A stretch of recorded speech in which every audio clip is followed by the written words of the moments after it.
संगत की रंगत। काजल 5वीं कक्षा की छात्रा होने के साथ कक्षा की मॉनिटर भी थी। काजल पढ़ाई के साथ खेलों और अन्य कार्यक्रमों में भी सबसे आगे रहती थी, इसलिए उसे अपने आप पर बहुत घमंड था। उसकी गर्दन हमेशा घमंड से तनी रहती थी। उस दिन कक्षा में काजल अपने डेस्क की तरफ जा रही थी। उसने देखा अमृता कुर्सी के नीचे अपना बस्ता खिसकाने के लिए झुकी हुई है। जरा अपना मोटा ताजा शरीर मेरे रास्ते से हटाना। काजल ने अमृता का मजाक उड़ाते हुए उससे कहा। अमृता धीरे से उठकर अपनी कुर्सी पर बैठ गई। कक्षा की सारी लड़कियां हंसने लगीं। काजल भी ही करते हुए अपने डेस्क की ओर बढ़ गई। अमृता की आंखों से आंसू बहने लगे। उसने अपना सिर झुका लिया ताकि काजल की बात से उसकी आंखों में जो आंसू आए हैं उन्हें वह छिपा सके। काश उसकी कोई दोस्त होती जो उसका साथ देती। कक्षा के दरवाजे पर खड़ी आरवी ने पूरा नजारा देखा। आरवी सीधे उसके पास जाकर बोली, अमृता, क्या आज मैं तुम्हारे पास बैठ जाऊं? अमृता यह सुनकर अवाक रह गई। उसने हैरानी से आरवी की ओर देखा। आधी छुट्टी में खेल के मैदान में आरवी की सहेली सुरभि ने उससे पूछा, आज तुम अमृता के पास क्यों बैठी हो? उसी समय काजल भी वहां आ गई।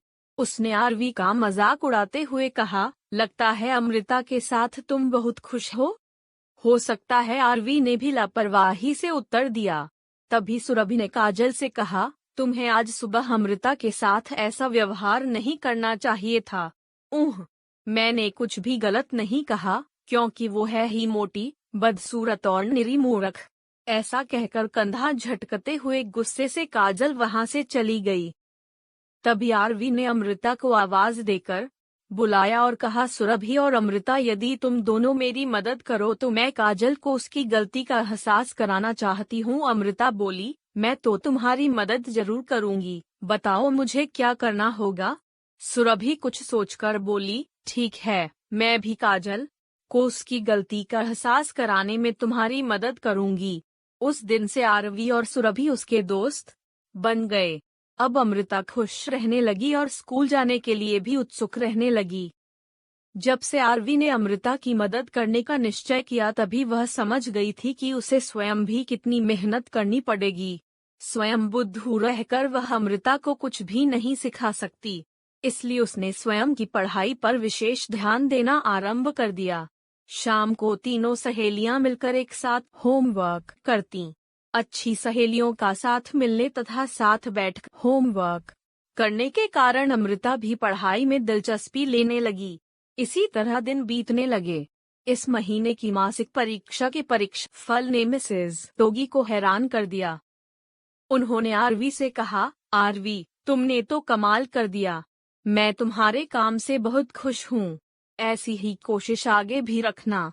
और अमृता, तुम्हारी उन्नति पर तो मैं विश्वास ही नहीं कर पा रही हूँ।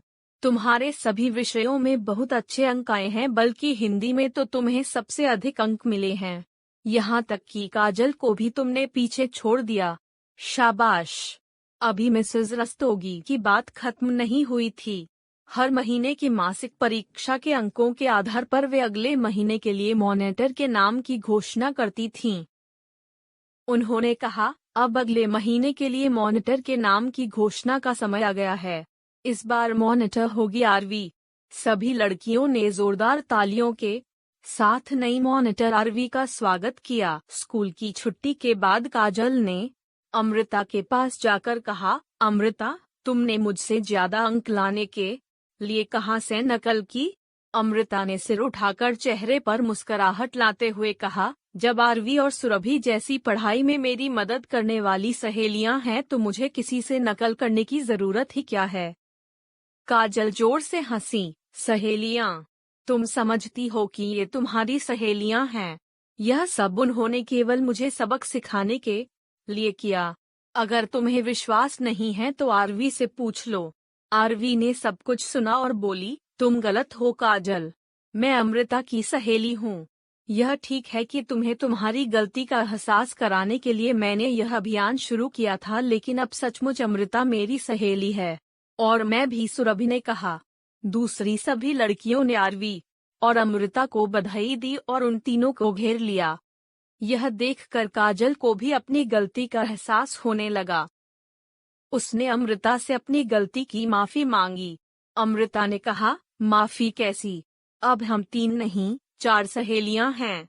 और चारों खिलखिलाकर हंस पड़ीं। काजल ने भी अपने मन में निश्चय किया कि वह अब से किसी का उपहास नहीं करेगी और अपनी योग्यता पर घमंड नहीं